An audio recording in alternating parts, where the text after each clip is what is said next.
All right, so now we're going to be getting into just solving problems with what's called composite objects. So composite just means made of many things or made of different things, right? So like this grain bin, for example, we have a cone on the top and a cylinder in the bottom. So we might be asked to find the surface area or the volume or, yeah, different variations of those things, right? So here's some examples, but I think let's just jump into it. So this one says, determine the volume of this composite object to the nearest tenth of a cubic meter. All right, so what do we actually have going on here? We really just have a hemisphere, or this like half a sphere, sitting on top of a cylinder. So for the volume, all I really got to do here is I just got to figure out both those objects and add them together, because the volume would just be all of this stuff plus all of this stuff, right? Just the two of them together. Okay, so let's remind ourselves what the volume of a cylinder is. So on your formula sheet, volume of a cylinder was pi r squared times h. Which makes sense, right? Pi r squared is your circle, and which is the area of your base, and then just times your height. Okay, so that's going to be your volume. So volume of our cylinder, let's do that one first. So I'll say volume C for cylinder is going to be equal to pi r squared times h. All right, so do we have all those things? Well, yeah, we do. We have the radius, right? Because this is my radius, which would be the same thing on the bottom, wouldn't it? That circle would be the same circle on the top and bottom, so that would also be 18. And then our height would be 32, so this would just be the volume of our cylinder would be pi times our radius of 18 squared, and then just times 32. So the volume of our cylinder is pi times 18 squared times 32. All right, so 32,572. 32,000. Come on.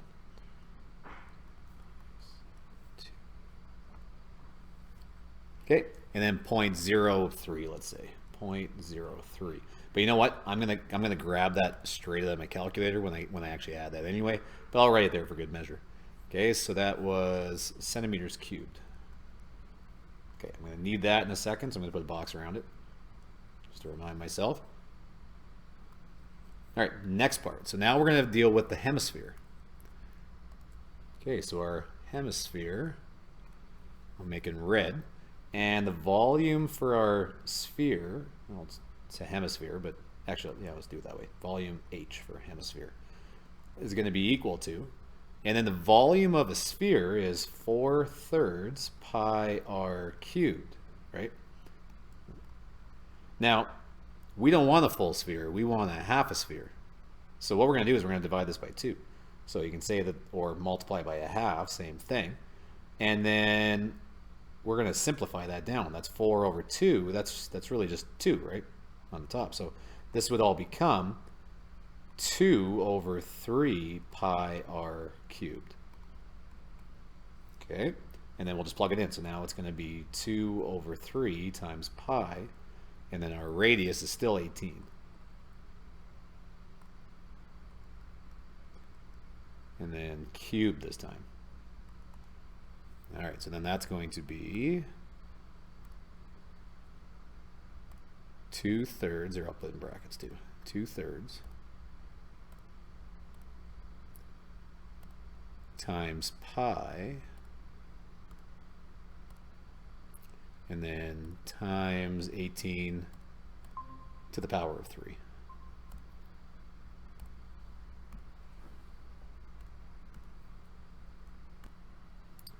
All right, so that is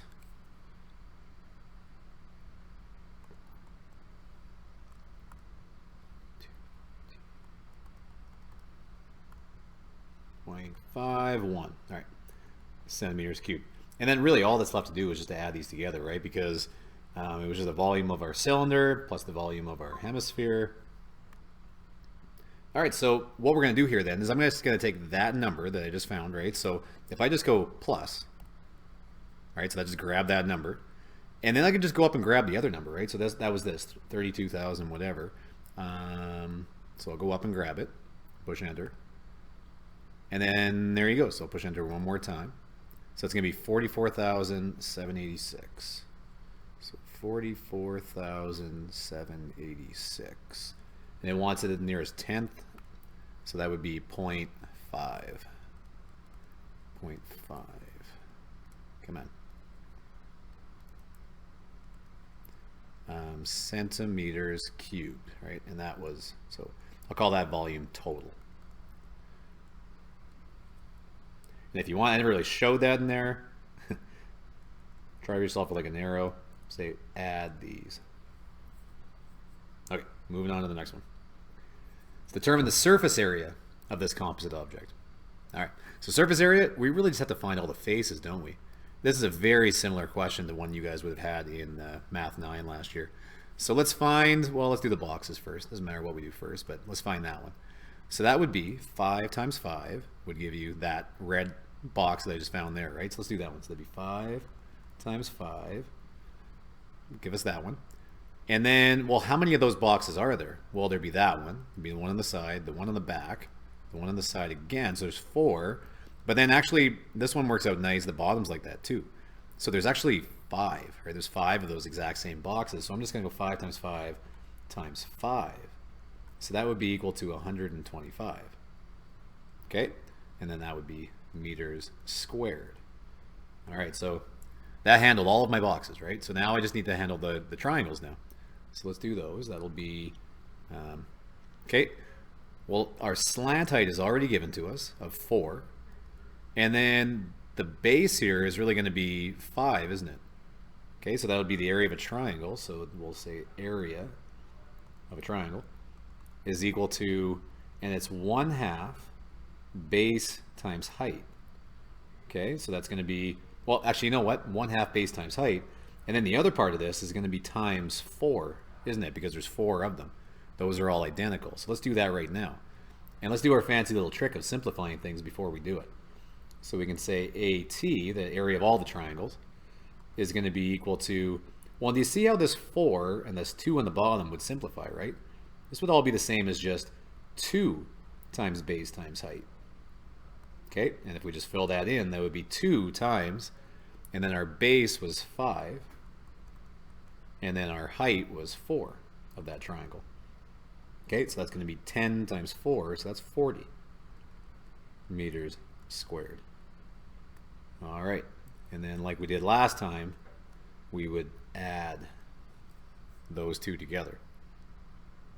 Okay, so that's going to end up being our area, I'll actually write total, is going to be 125 plus 40, so that's going to be 165 meters squared.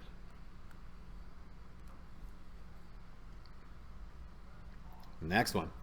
Calculate the surface area and volume of the following shape to the nearest tenth. Okay, so we got the classic cylinder on top of a rectangular prism. All right, so let's figure out, let's do this face first. Doesn't matter where we start. Let's do this one. Okay, so that square right there, well, that would be 7 times 10, right? Length times width.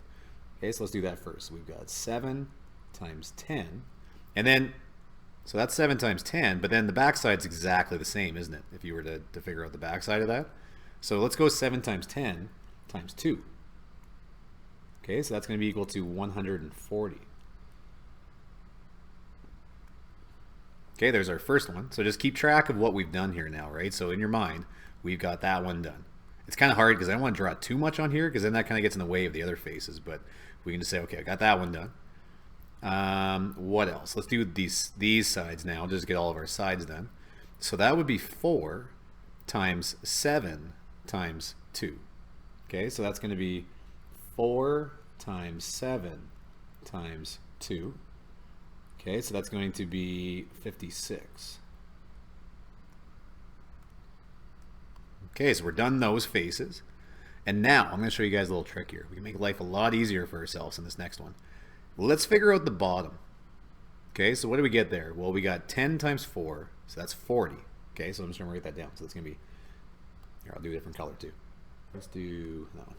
So I'll go 10 times 4, right? this side times this side, right? And that gives us that bottom. And then watch this. If I go times 2, what does that account for, right? So if I go times 2, it'll give us all the bottom. But it'll also give us all of this. And it includes the area of the circle on the top, which is nice because now I don't even need to find the area of that circle when I find my total area here. It's already been accounted for. And hopefully you can see that, right? Like if you were looking down at this thing from above, right? This is your eye looking down at it. Then you would see like the whole surface of this thing covered, right? You'd see this and then you'd see the sides, right? And that would be exactly the same area as just the bottom there. It's like the cylinder has been like lifted out of the box. You can think of it that way. But either way, just by going 10 times 4 and then just going times 2, man, we saved ourselves a lot of work, didn't we? Right? I don't even have to find that circle anymore. So 10 times 4 is 40, times 2 is 80. Okay, so good there. All that's left is just our lateral area of our cylinder. So let's see if we can remind ourselves what the lateral area of a cylinder is. Okay, so let's find our formula sheet. So a cylinder, right? So surface area is equal to, here I'm going to write that down and then we can go from there. So it's the surface area of a cylinder, just to remind you here, would be, so SA is equal to 2 pi RH plus 2 pi R squared. All right, so I want to talk about like what these things are again, right? And so in this formula, this part, the 2 pi R squared, well, what is that, right? Maybe the pi R squared looks a little familiar. Pi R squared is just the area of one circle, right? And we have 2 of them. That's why it's 2 pi R squared. So that would normally be the cylinder, right? So if I was solving for a cylinder, I would want to use this to solve for the top and the bottom of the cylinder. But we're in a situation now where I already did that, didn't I? Right? When I multiplied it by 2, I already found all of that top. So I don't need this part at all, do I? That gets to just go away. I'm just really left with this. So the last part here is just going to be the surface area of our cylinder would be, here, and I'll write surface area with a C to kind of remind me that's for cylinder, the cylinder, is equal to 2 times pi times the radius. So what would our radius be? Well, the diameter is 6, so our radius would be 3. Okay, so that's going to be 3, and then times the height of our cylinder. So that's going to be 8. All right, so just plugging all that in would be 2 times pi, so 2 pi, and then times 3, and then times 8. All right, 150.796. Okay, and I just left a few digits, but you know what? I am going to just steal that from my calculator anyway, right? So I'm going to keep that in my calculator, and now I'm going to go second answer, right? So it just grabbed that number from above and all of it, okay? And then I'm just going to add up my other boxes, right? So we're just going to add all of those. So maybe I'll write that too. So add. Okay, so that plus, and then 140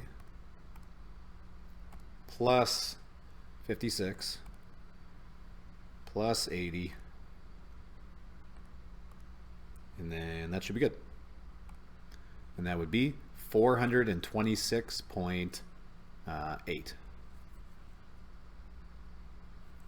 So we'll say surface area total, or just area total. Yeah, sometimes you see the S on there, sometimes you don't, whatever. So the area total is going to be equal to 426.8.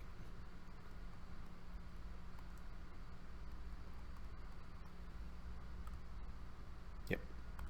And then what would our units be? They would be feet squared if we're looking for area. All right, so we did that one. Now we're doing volume. Good news is volume is actually quite a lot easier. For volume, well, yeah, if you think about it, we just have the area of that thing, and then we have the area of that thing, and that's kind of it. It wouldn't even matter if they were together or not, right? There's no areas of overlap or anything else. They're just adding up those two things.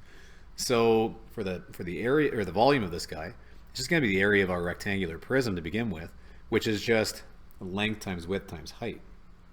Okay, so we'll just say the volume is going to be equal to length times width times height, all right, just for that, and then plus the area of our cylinder, or the volume of our cylinder. So the volume of our cylinder, I'm going to remind ourselves here, is going to be pi r squared times h. Okay, so that's just going to be plus pi r squared times h. All right, and we'll just plug it all in. So V is equal to, the length, the width, and the height don't really matter here, do they? Oh, and you know what? We should have called this length times width times maybe height 1, and this one height 2, because this is the height that I meant there, and this is like my h2. Okay, so those are different h's. So anyway, so we got length times width times height, so that's going to be, I don't know, 10 times 4 times 7. Doesn't really matter though, they're all just being multiplied together. Okay, and then plus pi times our radius, remember, was 3 for that cylinder. So 3 squared, and then times our height of 8.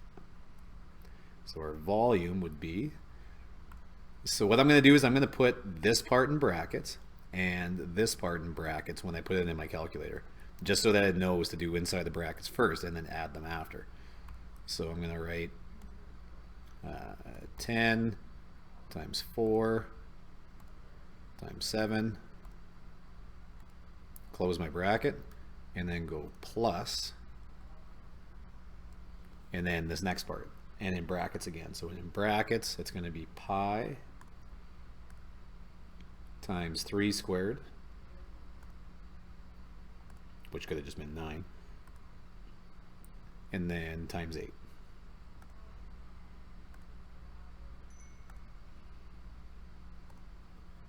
All right, so 506.2. And then that would have been feet cubed.